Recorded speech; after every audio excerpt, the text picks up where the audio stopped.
This is for Nicola shippers only. If you're not a believer, please skip this video. Do not comment. We already know. Shippers do not tag or share with them. This belongs to Nicola land only. This is purely intentional and totally fictional. No harm intended, just pure enjoyment. It was a Friday afternoon, and Nicola was preparing herself to go back home. She was packing her things up in her trailer after a long day of filming. Suddenly she thought about their season. She used to host those champagne parties every Friday, but now she just wanted to go home. The idea of spending another hour with Luke was unbearable. Life has a way of changing the most beautiful moments into nightmares. She had gathered all the strength she had left to endure this first week. She had been cordial, and everything went well, but that was it. She was exhausted. They had just shot their first intimate scenes as a couple for the new season, and while the professional part of the job was done, the emotional undercurrent lingered. A loud knock on her door startled her. She opened the door without hesitation, expecting a crew member. And there he was, Luke, looking up to her with an expression that she couldn't quite place. His brows were knitted together, jaw tight, and his attempt at a smile seemed strained. She thought to herself, what now? But she was an actress, and she had to be a great one now. Nicola, confident and in good spirits, tilted her head with curiosity. Luke, what's up? She asked with a light-hearted chuckle, trying to ease the tension she felt radiating from her insides. Can we talk? His voice was edged with frustration, a stark contrast to the playful banter they usually shared. Sure, come in, she said, stepping aside. He entered, looking around the trailer awkwardly, his eyes avoiding hers. So, how was the rest of your summer? He began, his voice unusually clipped. This was the first time he had asked about it. His texts before filming had been all business, devoid of the personal touch they once had. And they have avoided seeing each other in between the takes and rehearsals. Luke also had been quite happy and weirdly proud of his summer exploits, apparently. It was great. Actually, she responded cheerfully, not understanding his sudden interest. I've worked and I've met some amazing people, had a lot of fun. You. It was all right, he responded quickly, his gaze avoiding hers. All right, she repeated with a smirk, her tone sharpening. You've seen most of it, I've seen some of yours too, he said, meeting her eyes. Really? I've been busy, she started.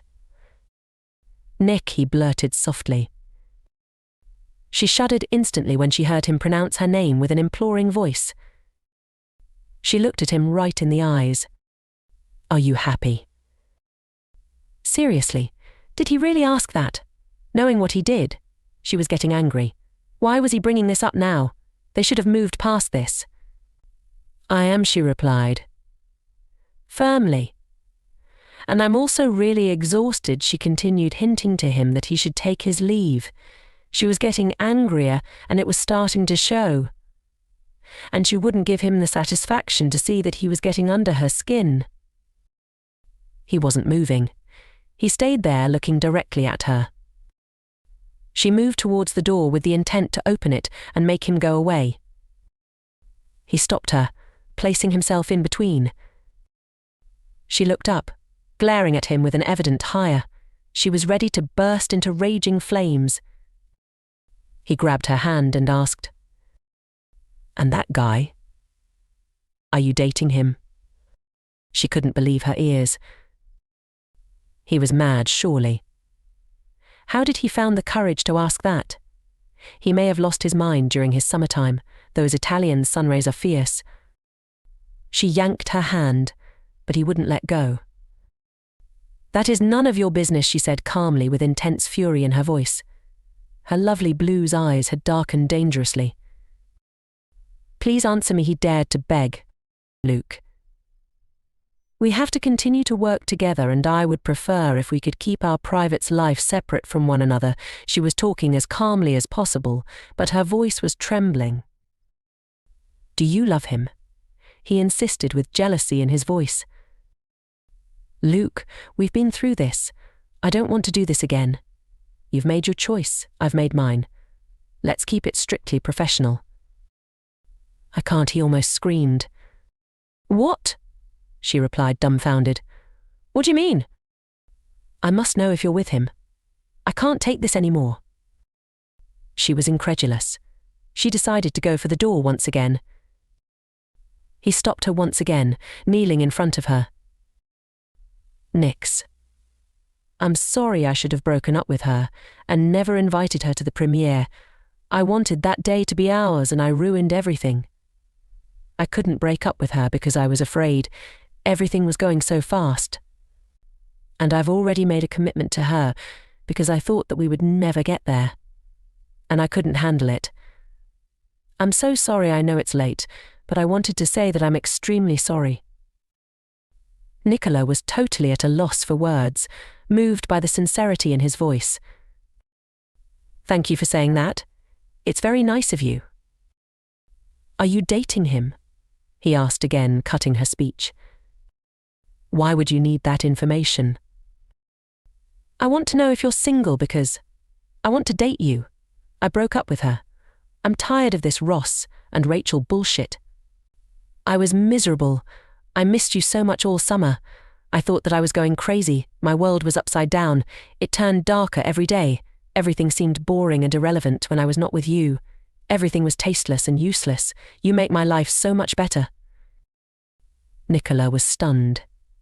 Speechless, she was staring at him, disarmed by his words. Her eyes softened as she saw the genuine pain in his, but she couldn't let go of her own hurt. No, she simply said. I want you, Nicola. Only you, he said, moving closer to her. Don't date another man. I'm yours, he said with conviction. His expression changed, a mixture of determination and desperation. He stepped closer, his eyes locked on hers. She backed against the wall, not expecting his advance. The air between them crackled with unresolved tension. He gently lifted her chin, forcing her to meet his gaze. She saw the depth of his feelings, the intensity that had been missing. Don't speak, he whispered, his voice low and commanding. I'm done going back and forth. I'm done waiting for the right time. I need you now. He pressed his body against hers, his hands pinning her wrists against the wall, overpowering her totally. He was so tall and she was so tiny. She let out a small sound, a mix of surprise and longing. His touch was electrifying, sending shivers down her spine. He leaned in and kissed her left cheek, his hand caressing her other cheek. I want to be yours, he said gruffly, and I want you to be mine, he murmured in her ear. He moved a little to see her face, his eyes searching hers for any sign of resistance. She could feel her resolve melting, her body responding to his nearness.